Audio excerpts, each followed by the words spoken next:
very excited that you're here.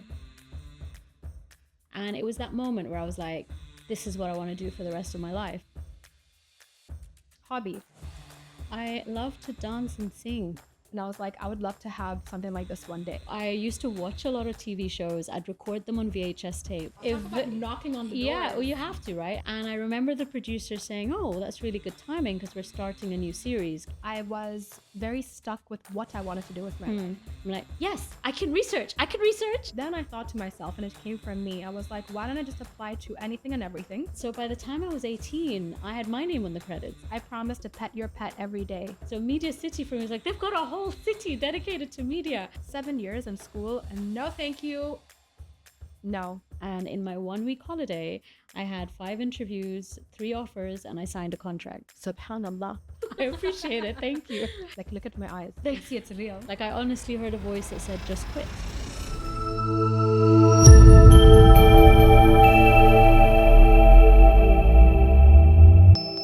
Assalamu alaikum and welcome to Press Pause with Jaheena. On today's episode, I have Reim El Houni.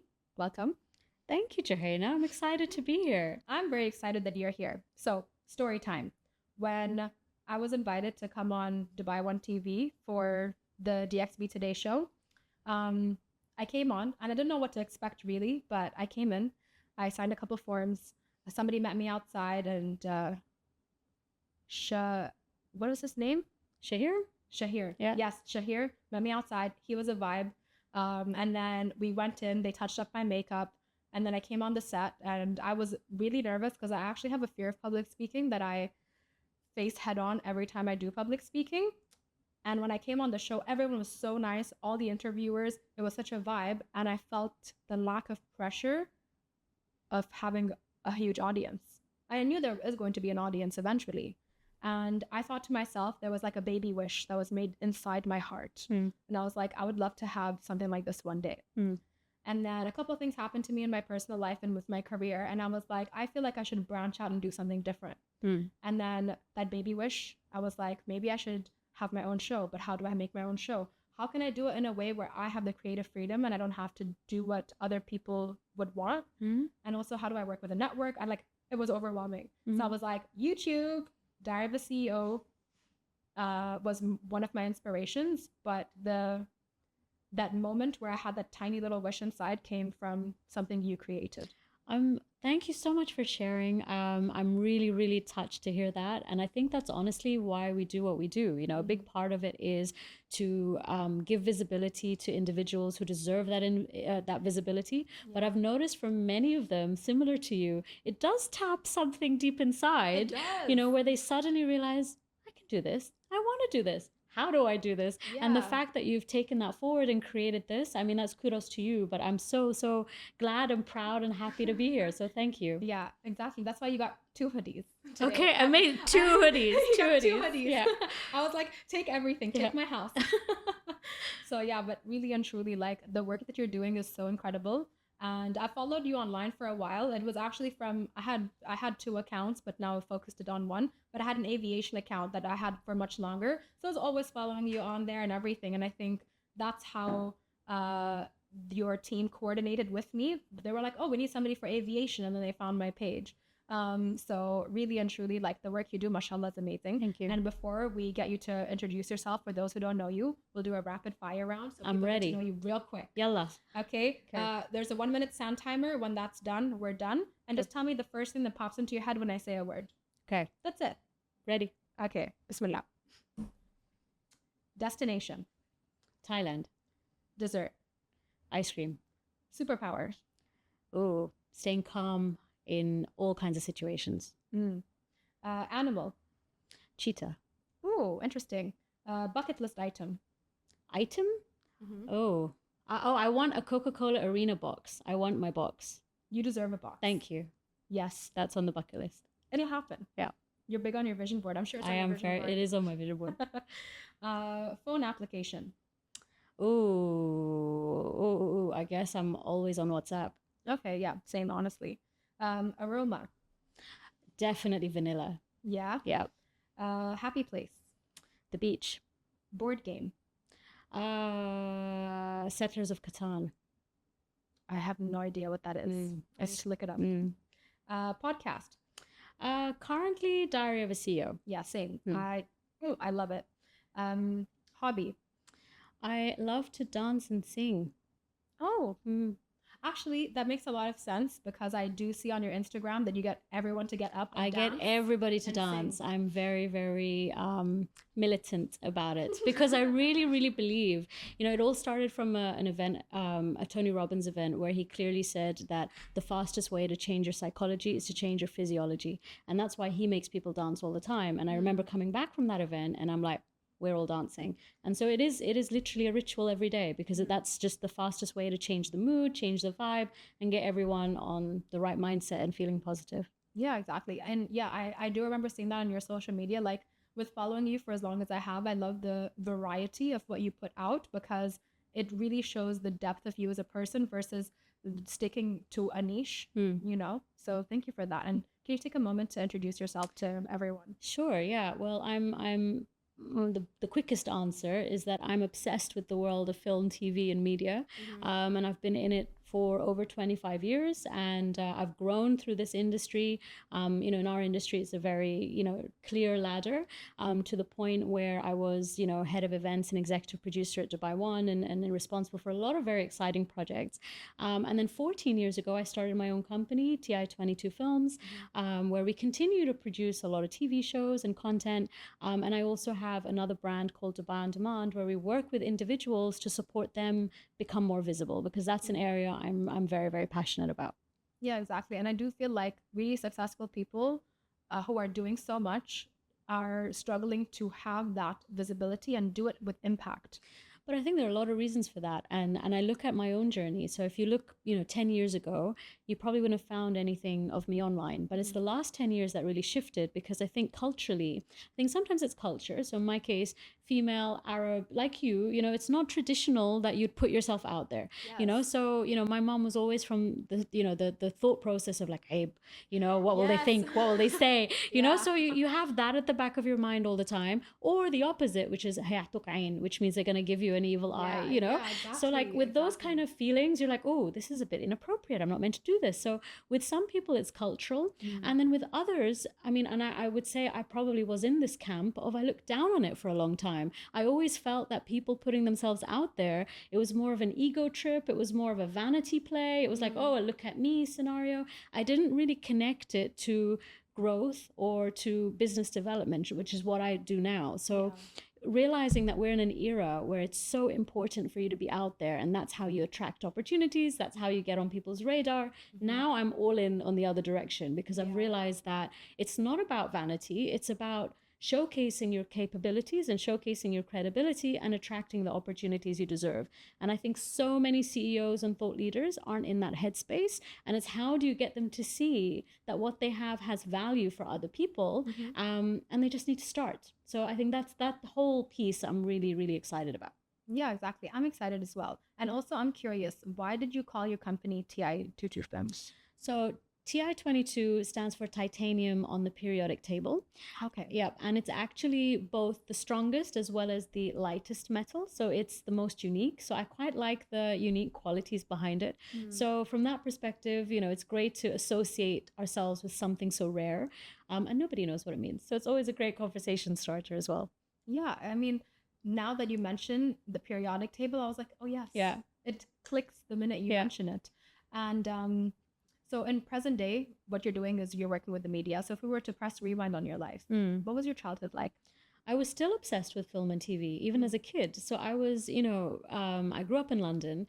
I consumed way too much content, to the point where like my first job was I used to manage a video store. So the equivalent of Blockbuster, there was, and it was my neighborhood video store, which meant that I got to consume, every film that came out, and I loved it. And it was, so I think I was always, even from childhood, obsessed with creating content. I remember my very first camera, my very first video camera, and that was a very strong pillar for me.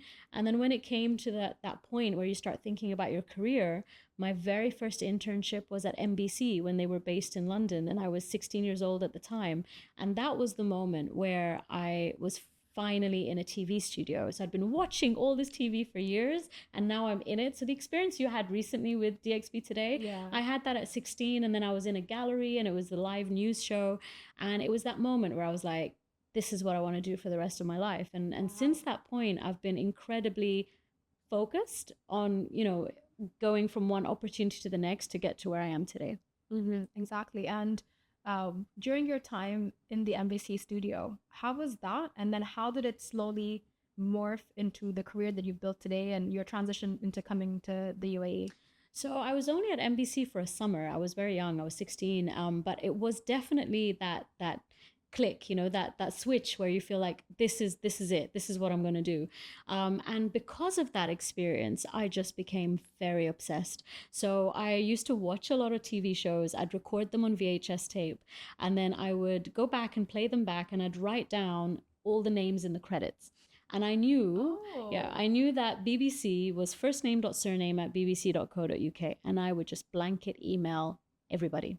And Wow, talk about knocking on the door. Yeah, well, you have to, right? And eventually I got an email back from a very popular TV show called Watchdog, and they took me on as an intern. And I remember being so excited to be in the BBC. I was an intern, but on Watchdog, which everyone knew. But even Watchdog, they only took people on for a month at a time. So, and I remember my very last day at Watchdog, and I was holding that BBC pass, and that feeling of like, I don't want to give this up. How do I keep this? So I literally went from department to department to department and said, hi, I'm an intern on Watchdog, and it's my last day, and I'm available. And literally, one department to the next was like, sorry, we don't have anything. Sorry, we don't have anything. And then I knocked on BBC Education. Hi, I'm an intern, I'm available. And I remember the producer saying, oh, that's really good timing because we're starting a new series. Can you research? I'm like, yes, I can research. And the next thing I knew, I was a researcher for BBC Education, and I was there for about 2 years whilst I was at university. So I was at university, I think it was 2 days a week, and I was at BBC Education 3 days of the week. And so by the time I was 18, I already had my name. I had my name on the credits, which was such an exciting moment. And I think that was the base of me growing in this industry. But also I had taught myself that when you go out of your way and persist, you can just about get anywhere, which is still a pillar for me now. I'm like, you put it out there, you focus, and the rest is up to Allah, but you do what you can, and it materializes if you put the effort in. Exactly. You have to make sure you're knocking on every door. I remember when I was between the ages of 17 to 19, this is when high school is over or almost over, and I was very stuck with what I wanted to do with my life. The teachers at school would always say, she has so much potential, we just don't know in what. She has so much potential, we just don't know in what. And I was like, this is so awful. Can someone please guide me? And, you met my mom today. She's here. So she's a veterinarian. She did it for 33 years.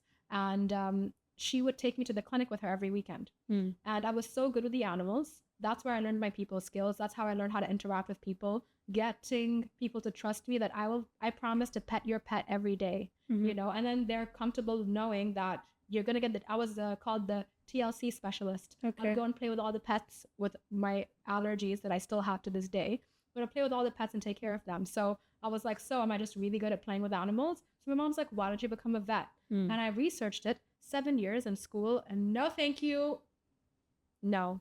So then I was trying to figure out what else to do with myself. And when the opportunities were presented to me, actually, they weren't presented to me. I knocked on the door. So I understand this. And I remember I was like, okay, I can only apply, for example, to a medical school or a veterinary school and just do those things. Then I thought to myself, and it came from me, I was like, why don't I just apply to anything and everything? And then whatever door opens my way, I'll see what comes of it. So that's exactly what I did. I applied to be an urban planner, an engineer of all sorts, pilot. What else did I apply to? There were so many things I applied to. I applied to anything that I could find, but what I wanted was independence. So I made sure that I applied to jobs where they would pay me to educate me, and then I get a job in the end, because I wanted to be independent, and also I wanted to be the person who was able to retire my mother and take care of the family in that way.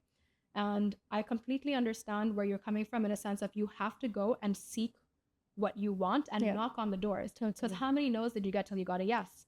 And that's what happened to me. I got no's for 2 years. 2 years. No, we don't want you. Why don't you speak Arabic? Because I'm not fluent in Arabic. Mixed kid. Parents spoke to each other in English, and that's what I was raised with. So then air traffic control was the last thing I applied to. I completely lost hope and faith.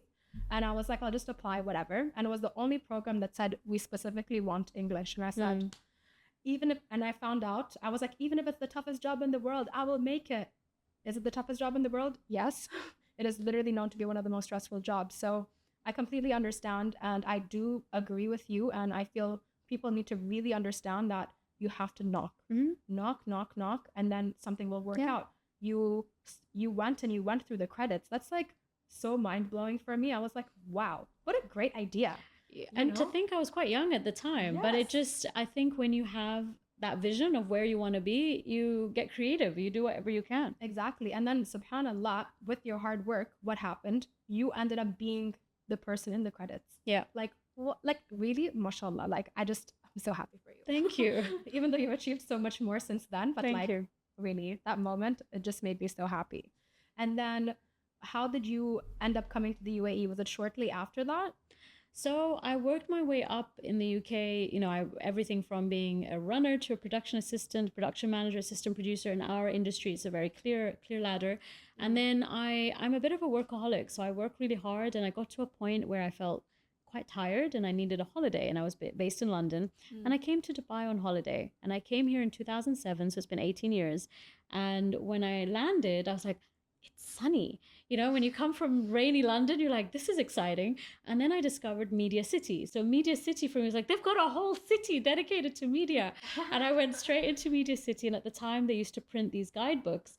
And I took the guidebook and I sat in a coffee shop and I contacted all the companies in the guidebook. And in my 1 week holiday, I had 5 interviews, 3 offers, and I signed a contract. Mashallah. So that shift, again, I think in my life, all of the key changes, moments, or that have shifted my trajectory have all been because I've taken that massive action and like persisted. So again, that 1 week holiday has turned into an 18-year, visit to Dubai. So exactly. I'm very grateful. Mashallah, that's so great. Like, one thing that I really do admire about you, and I will just keep saying it, is your persistence is so great. And I feel like a lot of people see success and they think, okay, well, she's reached there, but how did you reach there and how much you had to do to get there?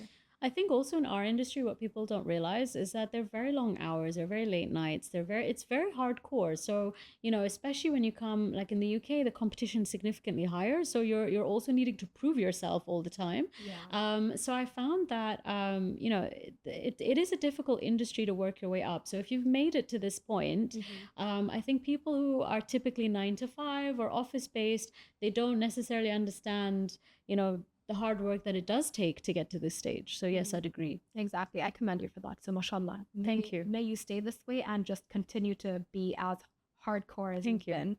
And then what was it like to move to a completely different country and transition that way? Was it an easy transition? And also, what was your career like here, and how did you build that up? Because you were working with a job that you had, and then what made you branch into starting your own thing? It's quite a long story. I'll try and condense it. But, moving here, I was very fortunate because I was the second employee at Dubai One.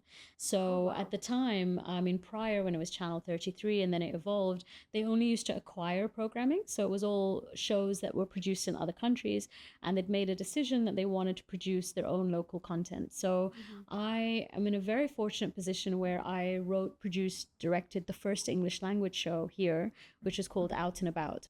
So that, for me, my move to Dubai alongside producing the first English language show was amazing, because the show, if anyone remembers it, it was literally showcasing what was happening in the city, pretty much with me, learning about what was happening in the city. So that was great. What I did find is that I grew up in a system which is very regimented and very, by the book. And suddenly I was in a world which was a little bit more relaxed and a little bit more like, inshallah, we'll make it happen.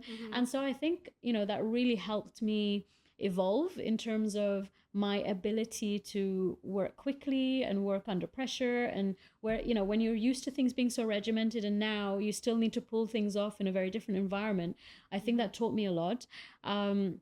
But it was a great transition, and a great opportunity more than anything. It was at a time where, you know, Dubai had the film festival, Dubai, you know, all of these exciting events. And as head of events, I was responsible for, you know, showcasing those on air. So it was a great opportunity. But even then, I got exhausted. So after about 4 years of like doing this consistently and late nights, and I just got to a point where I felt I can't continue. I'm tired.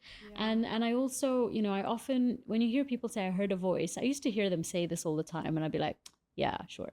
Until I heard a voice. Like, I honestly heard a voice that said, just quit, you know? And so I walked in the next day and I quit. And everyone thought I was the craziest person under the sun because of the role that I had. And, you know, I loved my job. It wasn't that I didn't. I just felt it wasn't the right fit at that time. Yeah. And something greater was kind of pulling me away. And no matter what was said that day, I'm like, I need to leave. You know, you could offer me whatever. I need to go. And I didn't know what I was going to. I just knew that I couldn't continue on this kind of roller coaster I was on. Yeah. But as you would have guessed from my personality, you know, my last day at Dubai One was when I found out that Mission Impossible was going to be filming in Dubai. Okay, let me guess. Knock, knock, knock. Yeah, so that last day, so it was my last day, and it was, you know, at the time, the weekend was Friday, Saturday, and I remember on a Friday, I was like fixing my CV, and I was like ringing people I knew, and I was like, does anyone know anybody working on Mission Impossible? And a friend of mine was like, oh, I know the production manager, she's coming to dinner. I'm like, I'm coming to dinner. So I went to this dinner, and I'm like sitting there at the dinner, and you know, you're like sitting and you're like waiting for this moment when you can interject. And eventually my friend says, oh, you know, Reem's just left her position as an executive producer at Dubai One. And I said, yes, and I'm available. And I love it. This is the best trend ever. Yeah, and this production manager goes, oh, well, you know, we've actually hired everybody. And that's fine, I'll do anything. No, she's like, no, really, we've hired everybody. I will do anything. Yeah. So, well, we may have a vacancy in transport. I will do transport. No problem. I'm happy doing transport. Yay, okay. And I had an interview the following day, and I started the day after as a transport coordinator on Mission Impossible. MashaAllah, and amazing. This is always fascinating because I don't drive. I know very little about cars. But for me, it was more like that, being in that experience, in that environment. I hadn't worked on a feature film before. Until now, I'll never forget the phone call with my mom, where my mom goes to me, are you trying to tell me that you left your position, you know, as a senior role in a government broadcaster to manage people's cars? And I'm like, yes, Mom, on a massive Hollywood movie. I'll let you know how it goes. So it definitely caught a lot of people by surprise. But for me, it was an experience. They were only here for 3 months, but it was a 3-month period where, you know, I was used to the TV world where we were producing things with 40, 50 people. And now, you know, I'm in an environment where it's being produced with 400, 500 people. Wow. So it taught me that it's just a matter of scale. So if anything, it gave me the confidence where, like, I can do this. I came out of that experience, like, I can do this. And out of that, very quickly, my company then launched, which has a whole other story. But in a similar way, to be honest, out of Mission Impossible, I started freelancing, and I produced a corporate video for Dubai at the time. They're EGA now. And I remember the client coming up to me and saying, oh, we've got 2 more videos this year. We'd love for you to do them. And I said, look, I'm sorry, I'm a freelancer. I don't have a trade license. You've hired me through that company. So honestly, ethically, you should work with them. I gave her every reason under the sun not to hire me. Wow. And I came home that night and I was like, how to set up a company in Dubai, and literally made a phone call next day, paid a check. A week later, I had a trade license. So everything in my life has literally been, you know, if you see the thing you want, you do whatever you need to do, you focus on it, and move it, and take big action, because my actions weren't small. You know, my actions were push yourself out of your comfort zone. But because it's worked for me a number of times now, I'm like, that's the formula. Yeah, that's what you do. It is. You know, it is, and it's definitely your formula. And I feel it takes a certain kind of person to do it and be persistent. And also the energy that you're giving off is why people are like, okay, we'll give her a shot. Yeah, I believe so. I believe so. So that was 14 years ago. So we started TI22 Films 14 years ago. I should mention that, prior to actually officially launching the company, we'd produced a couple of videos for breast cancer awareness, breast cancer awareness campaigns, and entered them into the New York Festival, and they won. So they won 2 golds and 2 silvers, Mashallah, mashallah. which is amazing. So when I started the company, we were already an award-winning company. So that's a great, that Yes. definitely was a great platform to kind of leverage growth and move from there. So, alhamdulillah. That's so great. Like, I feel so inspired by Thank you. Like, truly, like, look at my eyes. You can see it's real. I appreciate it. Thank you. Oh, and then what would you say being an entrepreneur and working in the media? I feel like specifically in the region, now media is really coming up, right? And there's so many young people who want to get into that.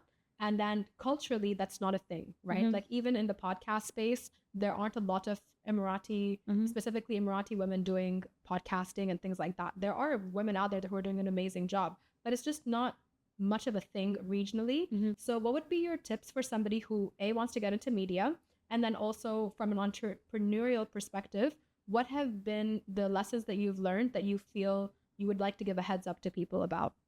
So I think in terms of tips to get into the media, I think we're in an industry which is highly technical, highly practical, and whatever you learn from a book isn't going to help you. It doesn't matter what you study at university. It's not about the degree, doesn't matter, in my opinion. Okay.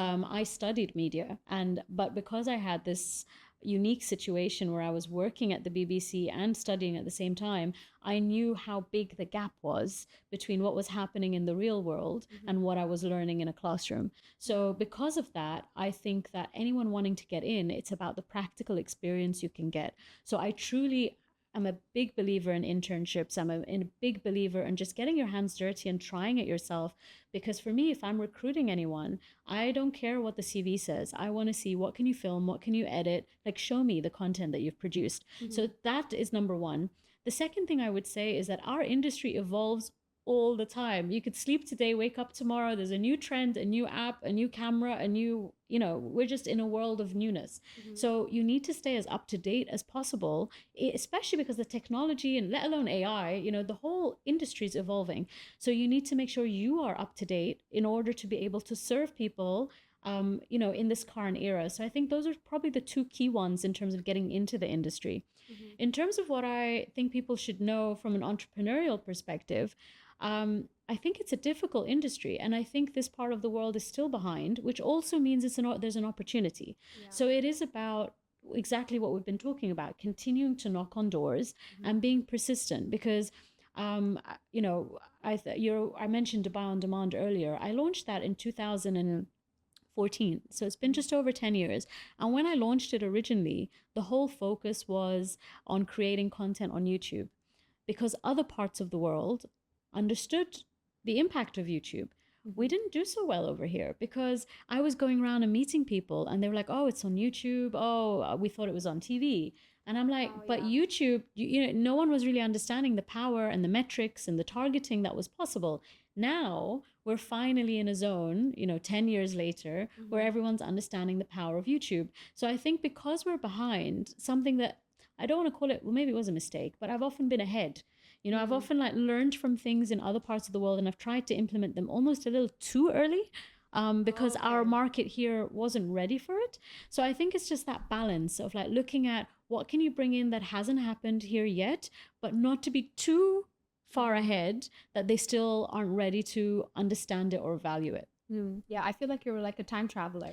I And now you're just always feel waiting. that You're way. like, all right, I have the lottery numbers. Yeah. But you're just not ready for them yet. That has been a consistent theme where I think that is a theme if you're someone who loves learning, because if you love learning, then you're always learning what's happening everywhere else, and then you're ready to implement, you're ready to try it, and then you kind of need to hold yourself back and go, oh wait, we're still a couple of years away from working on this, Yeah. So Exactly. Like, speaking of YouTube, I remember when I was growing up, like people would meet me and they're like, "You're so funny, you need a YouTube channel." And my mom was like, "Astaghfirullah, yeah.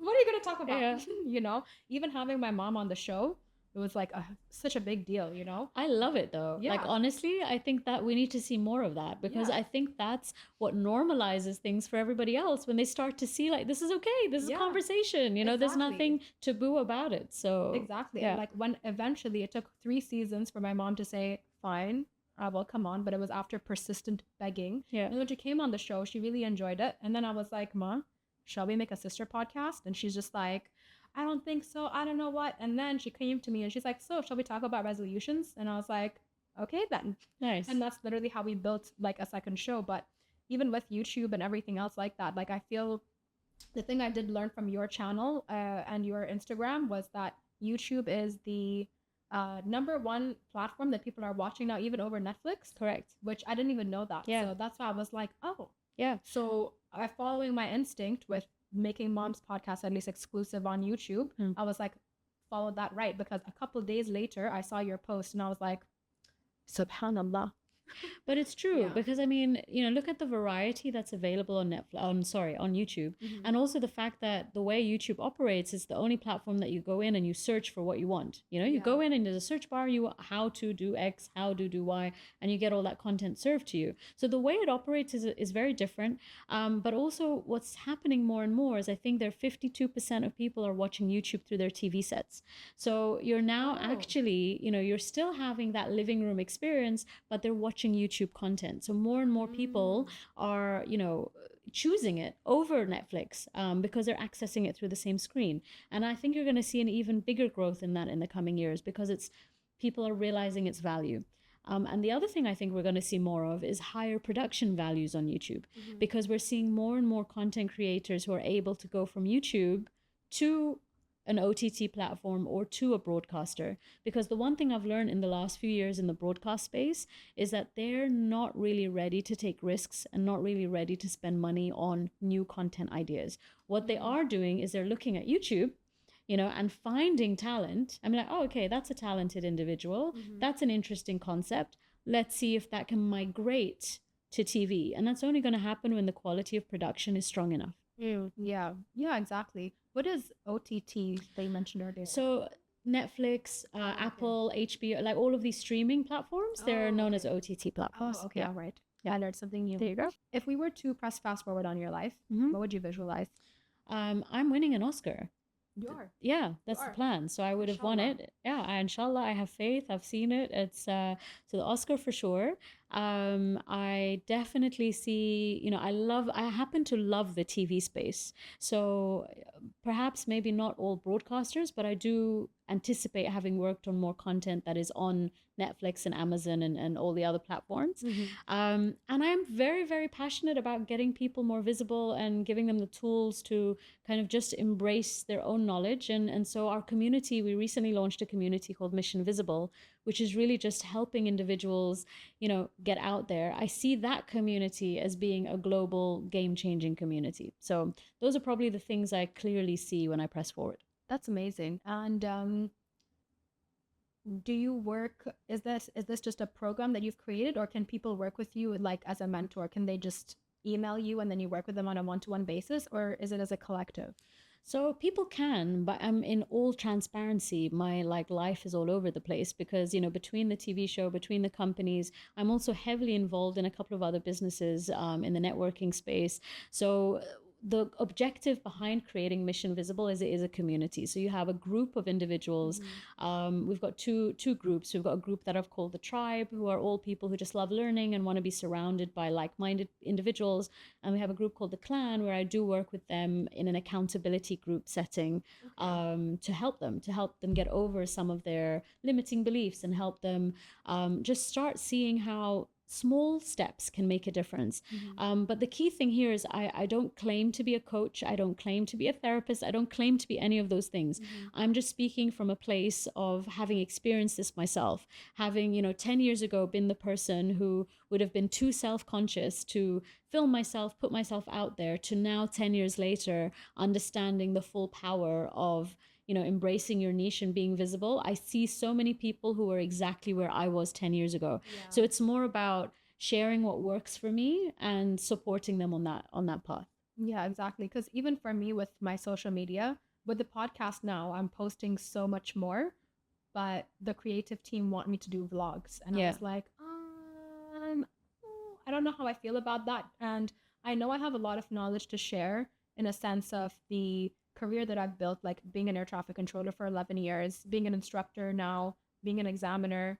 Like I have such a big responsibility at work. And, even though like I literally just turned 30, I feel like I've gone through so much that I can teach at least people younger than me what I've gone through and what to experience. So I'm a little bit apprehensive. So let's say if I wanted to join, how can I join? And for everybody else who would like to join such a platform. Yeah, so at the moment, it may change, but I'm basically opening and closing the joining the membership, just because I really want to focus on the group that we have. Yeah. So we have our next group that's opening in May. Yeah, so it's not that far. But yeah, that my what I would suggest is to go online or reach out. The team will let you know when the next event is. Come along to the event. See if it's the right fit. See if you'd vibe with the other people, because it is important. It is important that it's a setting that you feel comfortable in, because you're ultimately being very vulnerable. You're sharing what your challenges have been to get out there, or where, you may be not as comfortable or as sure of yourself. And something that I often, want to share is that there's a very big difference between being self-conscious and being confident, or so for example, I would consider myself to be a very self-conscious person, but I'm confident.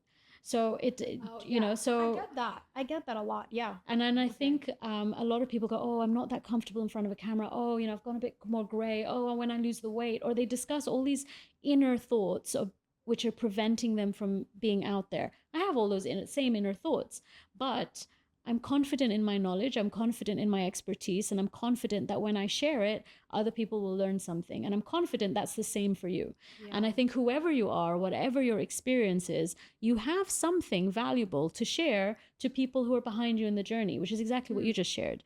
There are people behind you in the same journey who will learn from your experience. Yeah. So it's giving people that confidence that, get over the self-consciousness. No one cares if you've got more gray this year. No one cares if you've put on more weight. That's not why they're following you. Yeah. They're following you to gain that value that's going to help them. And that's kind of really what I want people to focus on. Yeah, that was important for me to hear, because I feel like I do have that. That's why I feel like I give back in that way with public speaking, but it isn't focused on creating content. It's focused on going to the school and teaching the kids and, doing that. So that's why I feel like with this I'll have more reach and more impact. But I think the other thing that I learned, I'm very involved in a business community called BNI. It's a whole separate venture, but something that BNI taught me is that 30% of the people you meet are gonna love you, 30% of the people you meet are going to hate you, and 30% are going to be indifferent. They're okay. And since I kind of learned that and got comfortable with that, it's made everything so much easier in my life, because I've realized that when I'm creating content, when I'm putting myself out there, I'm speaking to the 30% who love me. I don't care. There are 70% of people who are not my audience, and that's okay. There are 70% of people who know more than me, are more experienced at different stages. That's fine. They will go follow other people, right? So I'm just speaking to the 30% who connect with me and, value what I have to offer. And I think when you get that in your mind, it's like, it's okay. They don't like me. It's fine. They'll find someone else. This is my audience that I'm speaking to. Oh, I love that. I needed to hear that. So I'm happy to hear that. Thank you. Okay, good. And for everybody else who listens to this as well, thank you so much for taking the time. I know you're so busy. You have so much happening. Mashallah. Thank you. Especially going for that Oscar, you're going to have so much more coming. I'm excited. Watch this space. Literally watch this space. Yeah. Thank you. And everybody for tuning in. Thank you so much for taking the time to press pause with us. And here's a sneak peek for next week.